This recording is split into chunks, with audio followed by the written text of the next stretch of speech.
what I'm going to get! Whatever I want, I have to get! Yes! What's next? Once again, we are back with another Cowgirls video. In light of their recent struggles, it's time to talk about a few things.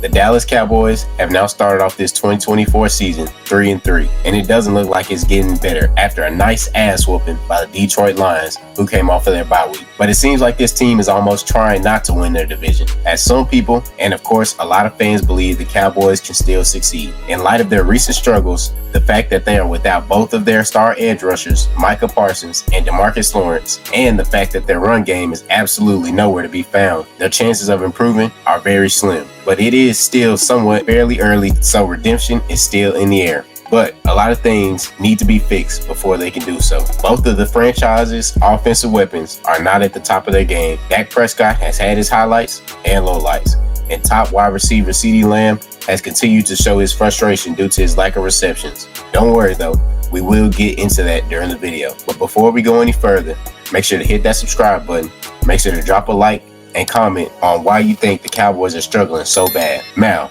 how do you feel about the Cowboys' play, and do changes need to be made?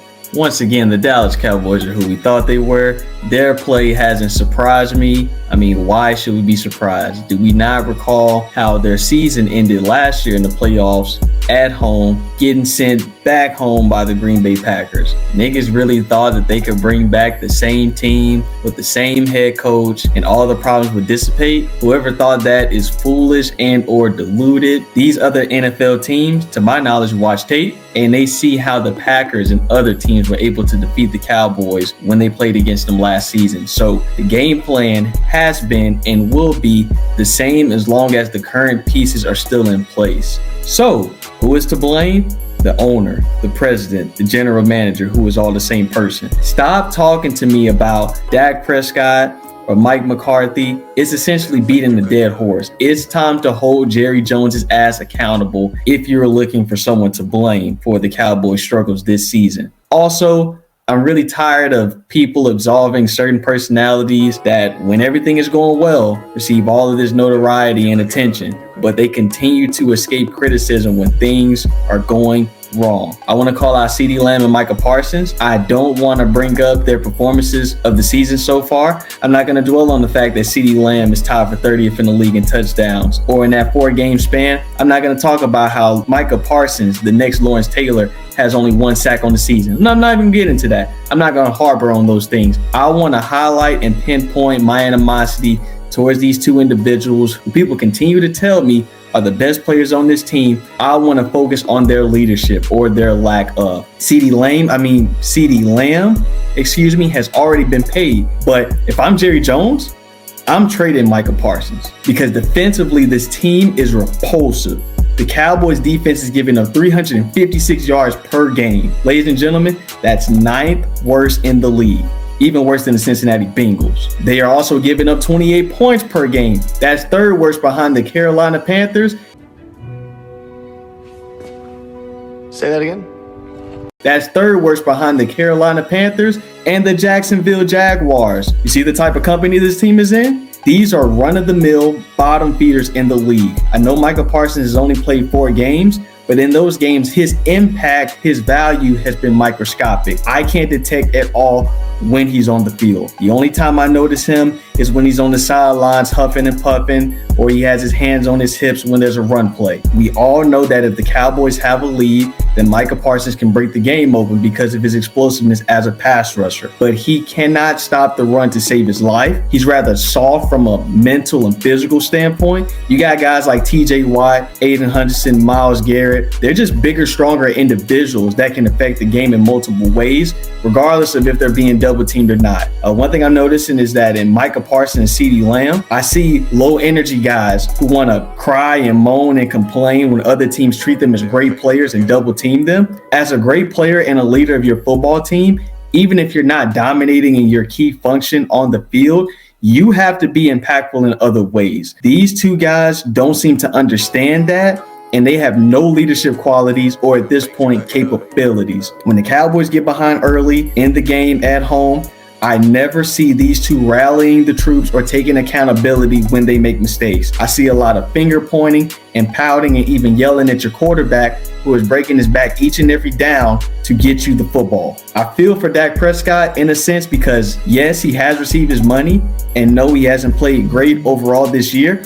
But history tells us that the media and the fans will do their damnedest to make sure that he is held accountable for the Cowboys' transgressions, even when the odds are stacked against him. Because if I'm Dak Prescott, my number one option behaves like a petulant child if he doesn't have a good game. My owner/general manager didn't make any moves this offseason to give me more pieces to work with from a skill position perspective.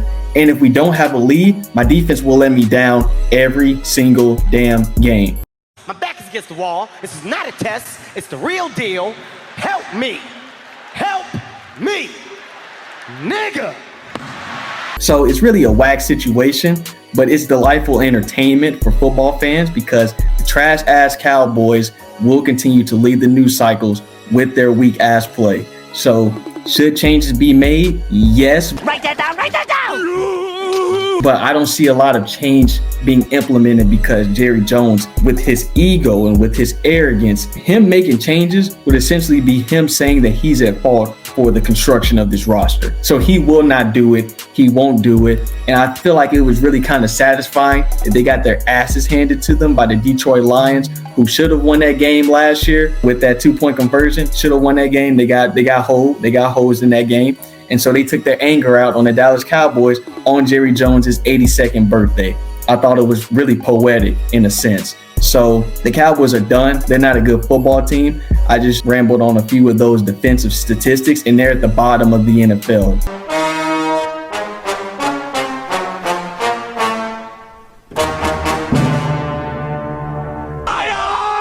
That is not going to change. Even if they improve on their defense marginally, they'll be middle of the pack, and they have issues on the offensive end as well because they don't have a second reliable option besides CeeDee Lamb. If you just put two guys on CeeDee Lamb, the offense is essentially shut down. So this team is done, but I think it's going to be great entertainment for football fans out there, and there's going to be a lot of stress, a lot of Cowboy fans pulling their hair out.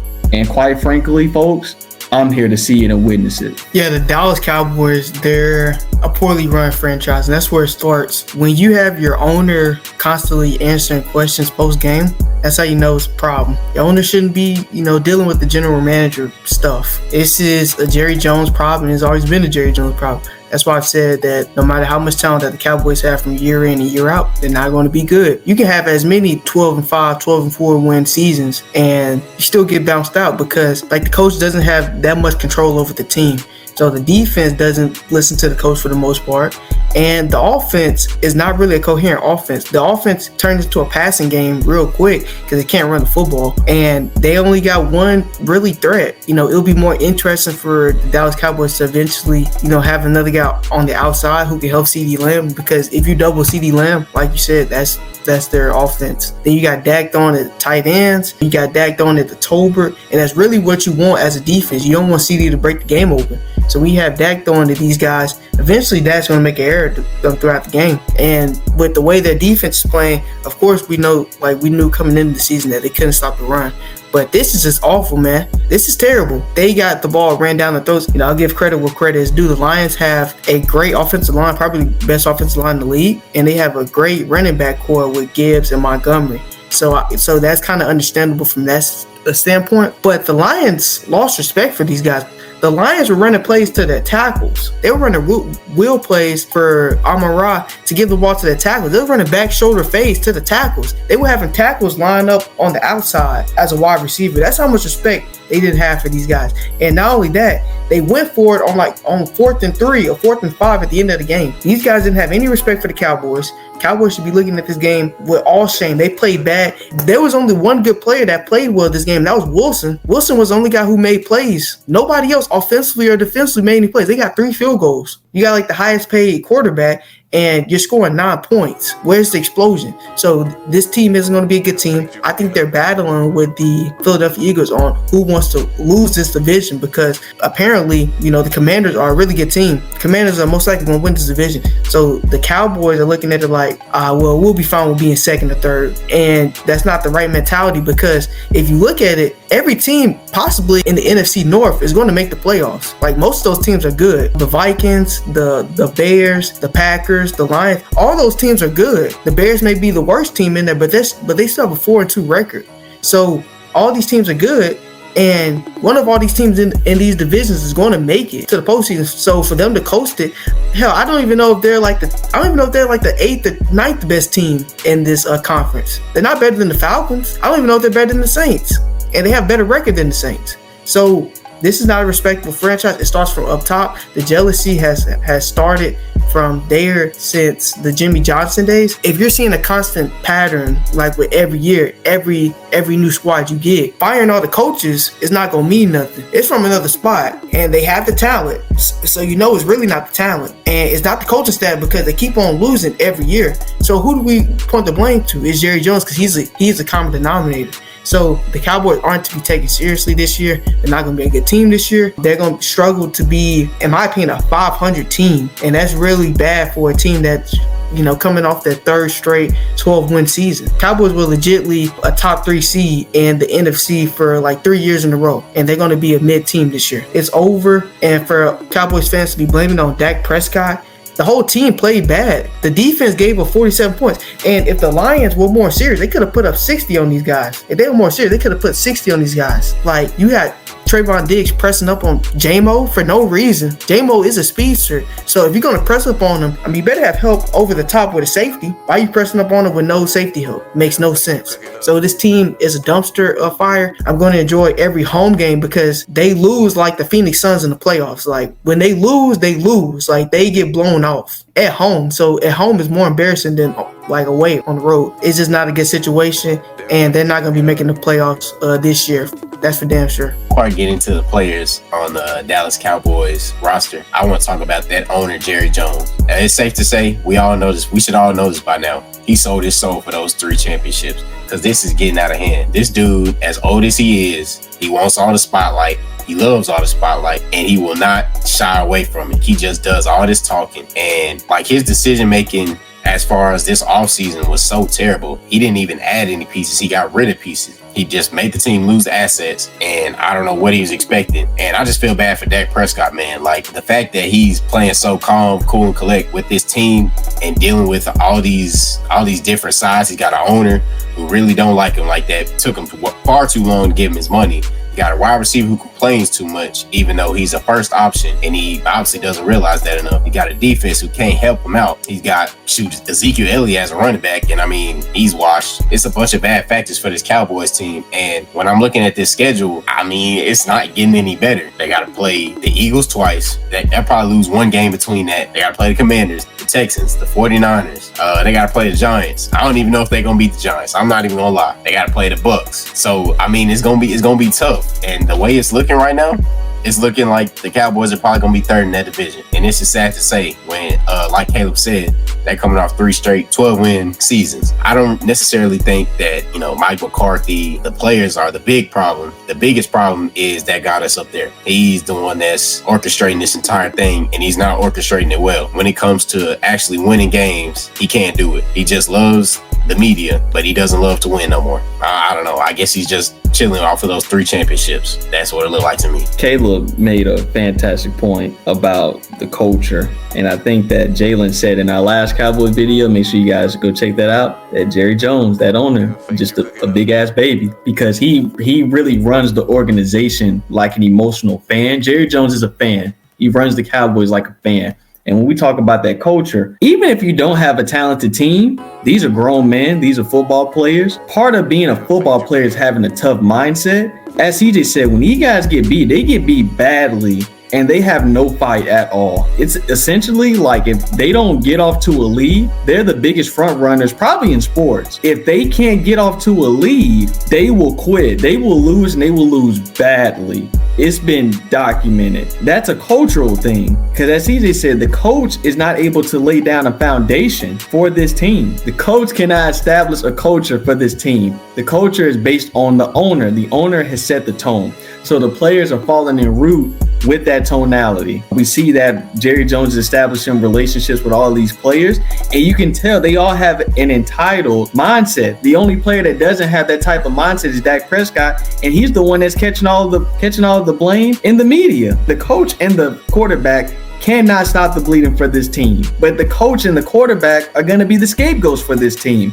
It's really a very, very weird dynamic. The Cowboys just will never win. The only way they could win a Super Bowl is if everything is lined up perfectly for them. Maybe Jerry Jones gets put into a coma. That's the only way that they're going to win a Super Bowl. They can't win, man. They really just can't win. And I think Cowboy fans are starting to realize that they can't and will not win. It's sad, man. It's really, really sad. This season is done. We know that there are no high expectations for them this season. It's over. I want to ask this last question to the crew. What changes can be made in the offseason? What should happen in the offseason for this team to just get back on track to be a respectable team? Because they're not respectable right now. Teams don't respect them. What can they do? I think they need to start with drafting a running back in the draft if they have any good picks. But you can still kind of find like a catalyst or like a dark horse when it comes to running backs, because I've been seeing a lot of, good running back production, even if they're picked up, in like the 4th, 5th round or something. They also need to work on that defense. They got rid of Van Der Esch, so they're going to have to bulk that defense up. Cowboys should try to definitely get a back, more so for a back in the 2nd round. The 1st round, they need to beef up that defense, whether it's a D lineman or just get like a fat ass D tackle / nose guard. Like somebody who's like 6'3", 6'4", 300 pounds.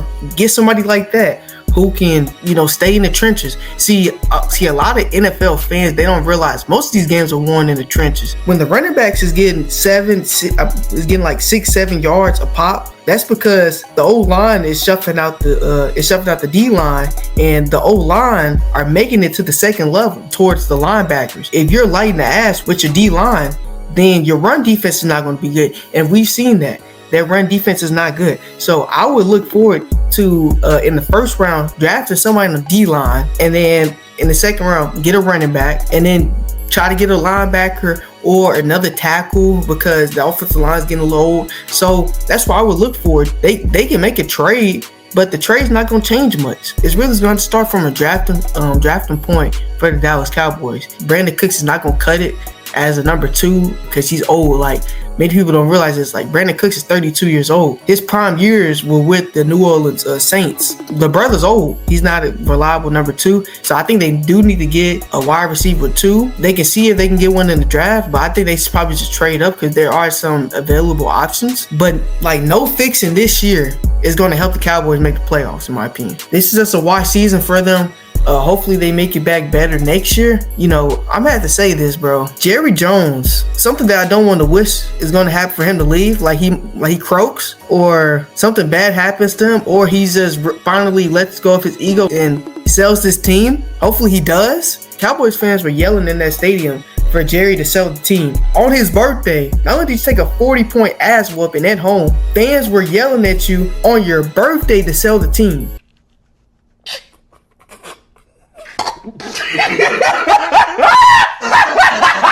It doesn't get any worse than that. So the Cowboys are a shit show. I'm be looking forward to the downfall, because like the Lakers in the rush years, it was really entertaining even though they were bad. So I'm gonna look forward to it, man. But no type of fixing for this roster is going to help them make the playoffs this year, because they're just a bad team. It's a bad football team.